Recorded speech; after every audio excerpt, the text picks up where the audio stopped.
प्रणाम जी। मैं मिथिला की बेटी प्रीति आप सभी को करती हूँ प्रणाम। आप सभी लोग बिल्कुल स्वस्थ मस्त और मुस्कुराते रहे होंगे। उम्मीद मेरी यही रहती है और प्रार्थना भी मेरी यही रहती है ईश्वर से कि सभी पे अपनी कृपा बना के रखे। तो हमारी आज की ट्रिप थी अशोक धाम, देवघर।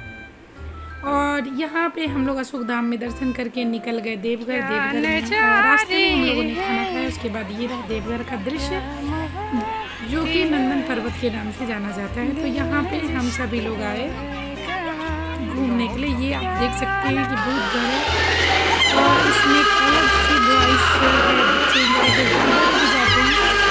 और यहाँ की जो नेचर्स ब्यूटी है उसकी बात ही कुछ और है। ऐसी चीज़ें जो तो ये रहा आपको भूत घर। यहाँ पे आप देख सकते हैं भूत घर का नज़ारा।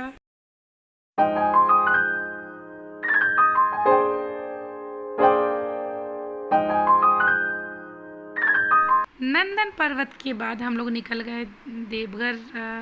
भोले बाबा का जो आरती हो रहा था उसके लिए। यहाँ पे वो पहले नदी है रास्ते में, तो यहाँ पे चल रहा था आरती देवघर में, जो देखने के बाद बहुत ही मनमोहक दृश्य होता है वहाँ पे।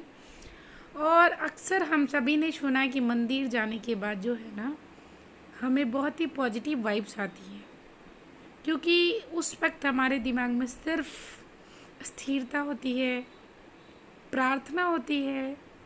और तो यहाँ पे इस ट्रिप में दीदी ने डिसाइड किया कि वो विवान का एक लट भी कटवा देंगे। अगर घूमने जा ही रहे हैं वहाँ, उधर एक मुंडन भी है, तो एक लट कटवा देंगे। तो हुआ कि ठीक है, लेकिन मम्मी पापा ने बोला कि कटवा दो उसका बाल। बट विवान जी तो रेडी ही नहीं थे। नो नो, सबने से बहुत कन्विंस किया। पापा ने बोला 500 रुपीज़ मिलेगा। मैंने बोला कार दे दूँगी।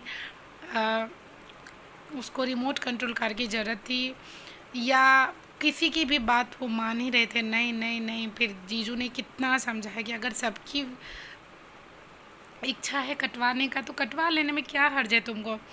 फिर भी उसने ना किया। फिर दीदी ने ब्रेन वॉश किया। उसके बाद उसने बोला कि सब लोग मुझ पे हंसेंगे, मेरा मजाक उड़ाएंगे, टकलू कहेंगे, प्रॉमिस करो कि मुझे कोई टकलू नहीं कहेगा। उसके बाद सब ने कमिटमेंट किया कि ठीक है।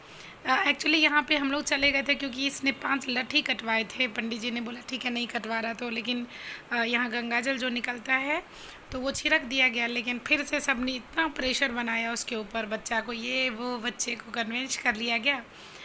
उसके बाद दोबारा से फिर बाल को पूरा मुड़वा दिया गया। दीदी मम्मी का कहना था कि काव्या का भी हुआ तो करवा लो।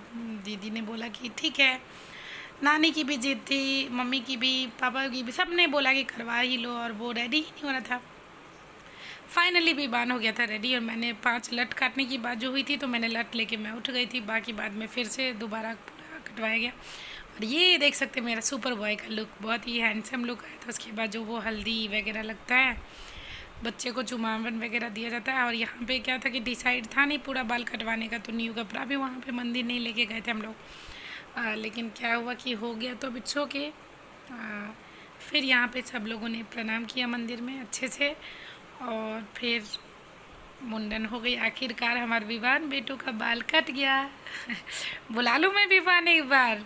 नहीं नहीं, नॉट अलाउड मासी। तो यहाँ पे वही फिर से हो गया पूजा वूजा। उसके बाद फिर हम लोग एक्चुअली क्या था ना, इतनी भीड़ थी, हम लोग 5 बजे से लाइन में लगे। दीदी लोग का तो 9:30 10 बज गया। हमारा पूजा 8 बजे हो गया था। और भीड़ कुछ ज़्यादा ही थी। जैसा कि मैंने सुना संडे और मंडे को भीड़ वहाँ बहुत होती है। फिर उसके बाद पूजा के बाद सब लोगों की हालत हुई बहुत ज़्यादा ख़राब। और हम लोग चले गए खाने के लिए। वहाँ इतनी धूप थी, धूप में सब लोग पैदल मंदिर से जाते गाड़ी के पास, बट चप्पल किसी ने पहन नहीं रखा था। तो फिर हम लोगों ने ऑटो लिया। ऑटो लेने के बाद हम लोग गए वहाँ पे होटल खाली करने के बाद फिर हम लोग निकले। तो यहाँ पे ये रहा आपको नौलक्खा मंदिर, जो कि बहुत ही सुंदर, बहुत ही क्या बोलूँ, मतलब दुर्लभ तस्वीर आपको देखने मिलता है। यहाँ पे हम सभी लोग गए थे नौलक्खा मंदिर, जो कि वहाँ पे अभी कंस्ट्रक्शन चालू है, कुछ काम हो रहा है। और यहाँ पे भी हम लोगों ने स्लीपर खोला था। और इतनी ऊपर जाने में धूप लग रही थी, पूरा पत्थर वाला ये था। सब लोग दौड़ लगा रहे थे कौन कैसे पहले जाएंगे। उसके बाद फिर हमारी ये जो ट्रिप थी नौलक्खा के बाद फिर हम लोग निकल गए तपोवन के लिए, बासुकीनाथ के लिए। और यहाँ पे फाइनली ये डे 2 हमारा कंप्लीट होता है। Thank you, please like